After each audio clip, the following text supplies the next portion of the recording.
Pessoal, então vamos falar sobre arte bizantina, né? Que aí a gente inicia na arte cristã medieval. Aí o que que vem a ser a arte bizantina, né? Fazendo aí um resumo, qual que é o contexto histórico do que está acontecendo, né? Vocês já devem ter visto em história que o Império Romano ele foi dividido em dois, né? Primeiro, né, a mudança da capital, né, que antes era Roma, no Ocidente. E o imperador Constantino ele mudou a capital do Império Romano para a cidade de Bizâncio, no Oriente, né, onde hoje é a atual Turquia, né, se eu não me engano. E daí o Constantino, para homenagear a si mesmo, ele trocou o nome, né, da cidade de Bizâncio para Constantinopla, né? Então, depois de um tempo, né, o imperador Teodósio, que sucedeu ele dividiu o Império Romano em dois, né? Ele dividiu cada parte para os seus filhos.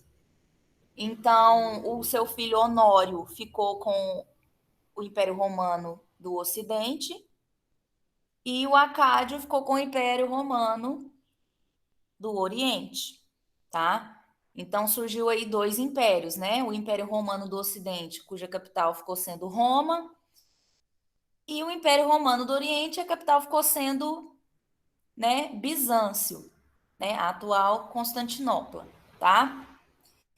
E daí que vai surgir o estilo chamado arte bizantina, porque a religião cristã já era a religião oficial do Império Romano, né? Então a gente vai ter aí esse cristianismo do lado oriental, né, do Oriente Médio, né? A gente vai ter uma mescla estética e cultural bem interessante, né? Então ainda é uma religião muito nova que está se fortalecendo, se estabelecendo, e a gente vai ver como que isso foi feito também através da arte, né?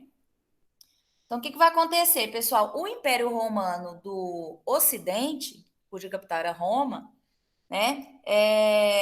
Nesse momento estava sendo meio terra de ninguém, né? Sendo invadida aí pelos povos germânicos. Então, nesse momento, não é para esse lado ocidental que a gente vai dar atenção, né? O nosso foco aqui da arte bizantina é exclusivamente o Império Romano Oriental, né? Cuja capital, Constantinopla, antiga Bizâncio, tá?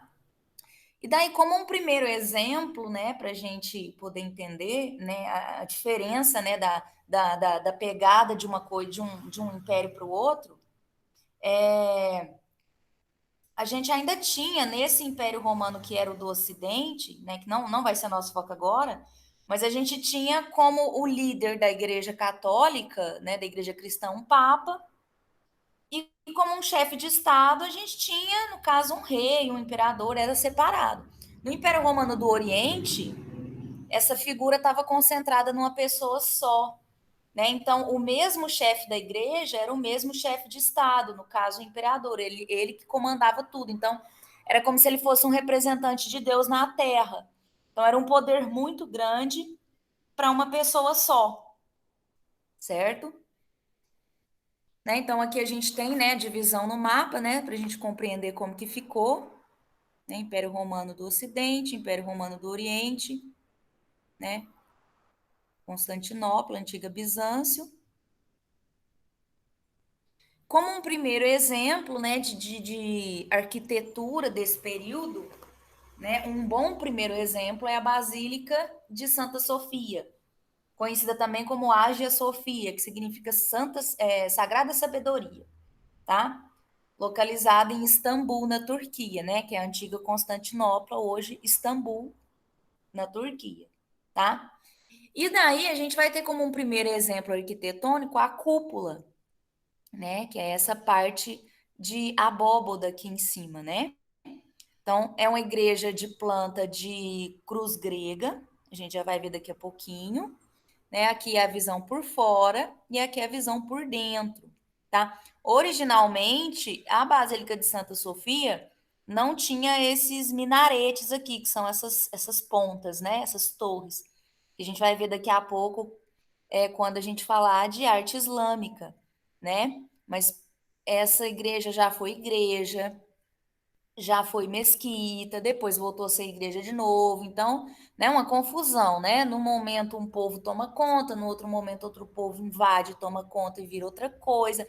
Então, isso por um tempo foi muito comum, tá? Foi muito comum no Oriente Médio, é, em parte da Europa também, tá?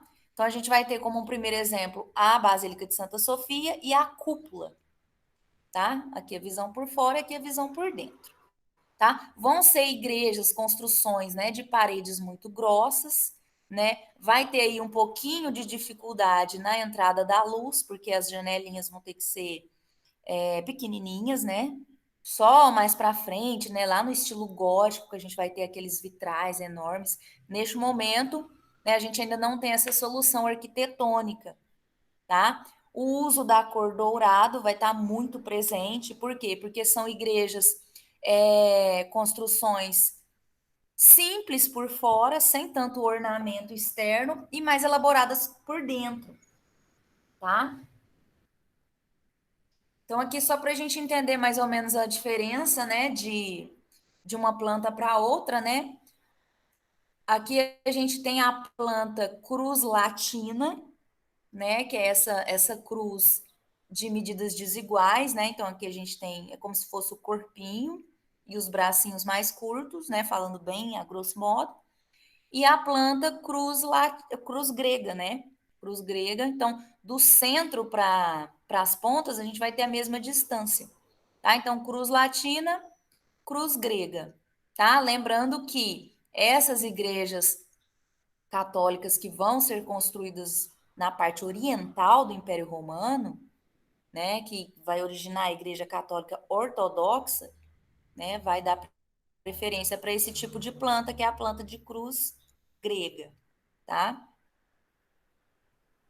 Bom, a gente vai ter como um segundo exemplo muito presente na arte bizantina o Pantocrator, né? O que que significa Pantocrator, né? É esse Cristo dando essa bênção, né? Então, Pantocrator vai significar todo-poderoso ou onipotente, tá? Lembrando que Pan é tudo e Kraten dominar, né? Então, Cristo ele sabe tudo, ele domina tudo, ele está presente em todos os lugares, ele sabe tudo, tá? Então, é essa posição das mãos dando essa bênção, né?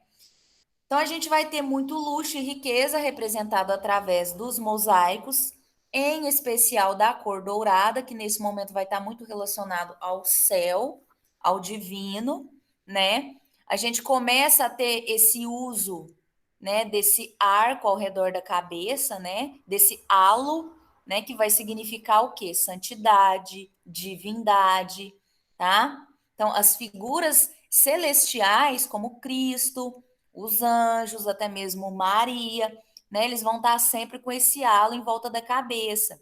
Porém, nesse momento, como o imperador no Oriente, ele tem ao mesmo tempo o poder de chefe de Estado e também de chefe da igreja, né, representante da fé na terra, por vezes o imperador também pode ser representado com esse halo também em volta da cabeça, certo? Como um segundo exemplo, eu trouxe aqui para vocês a Basílica de São Vital, fica em Ravenna, na Itália, tá?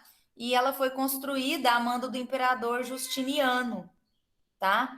Mas essa é uma exceção porque ela não adota nenhuma planta de cruz, tá? É uma planta de eixo central, como se ela fosse arredondada mesmo, tá?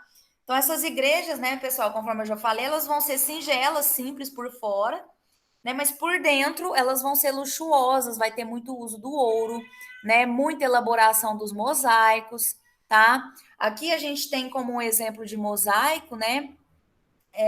O Justiniano e seu séquito, né? Que é um dos principais mosaicos dessa igreja, tá? Características do mosaico bizantino, né? Homens com rostos todos iguaizinhos, por quê? Porque neste momento não importa a individualidade, tá? O que importa é o celeste. Então, nesse momento, aquela estética greco-romana, né? Antropocêntrica, que valoriza o homem na sua individualidade, na sua beleza, nesse momento isso vai sendo deixado de lado. O que importa é o divino, é o sagrado, é o espiritual, né? Então a gente tem uma tendência a ter uma simplificação na representação humana, tá? Então a gente vai começar a ver nessas igrejas toda uma preocupação, né, com o ornamento, com o colorido, com o dourado, com os mosaicos, com todo o luxo, com toda a riqueza. Porém, a representação humana não importa ser fiel à realidade, né? Aquele termo que a gente usa em arte, né, de mímese, imitação da natureza, né, buscando a realidade, né, nesse momento isso vai sendo deixado de lado. Significa que os artistas desaprenderam como fazer? Não, mas significa que a igreja tem controle sobre o que os artistas podem fazer, né? Tipo no Egito Antigo, os artistas, eles eram anônimos, assim como aqui também. Por quê? Porque a arte ela é muito funcional, ela está a serviço da fé, né? Então o artista ele não assina a obra, o artista ele tem que seguir regras rígidas de representação, tá? Porque tem toda uma regrinha para ser bem aceito ali no meio religioso.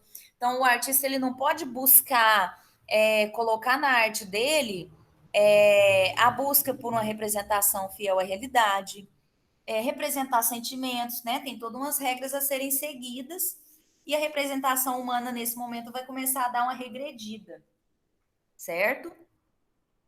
Pessoal, então o que, que é importante a gente, né, ter fixo na nossa mente sobre a arte bizantina, né? Primeiro, é essa divisão do Império Romano, né, mais ou menos ali em 395 depois de Cristo.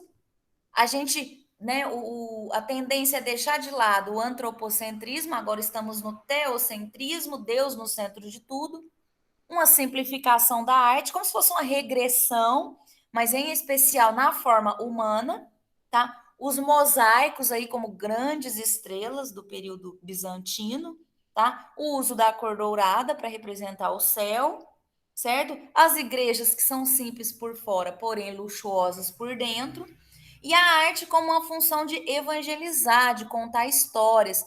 Por quê? Porque nesse momento a maioria da população é analfabeta, né? Então, para as pessoas que não sabem ler, as imagens elas cumprem esse papel de contar as histórias, né? A história de Cristo desde o seu nascimento até a sua crucificação e a sua ressurreição, tá? Então, por isso que as imagens elas vão ter um papel muito importante na igreja, né? Em especial na igreja católica, né? Porque é elas que vão narrar toda essa história e evangelizar a população, certo?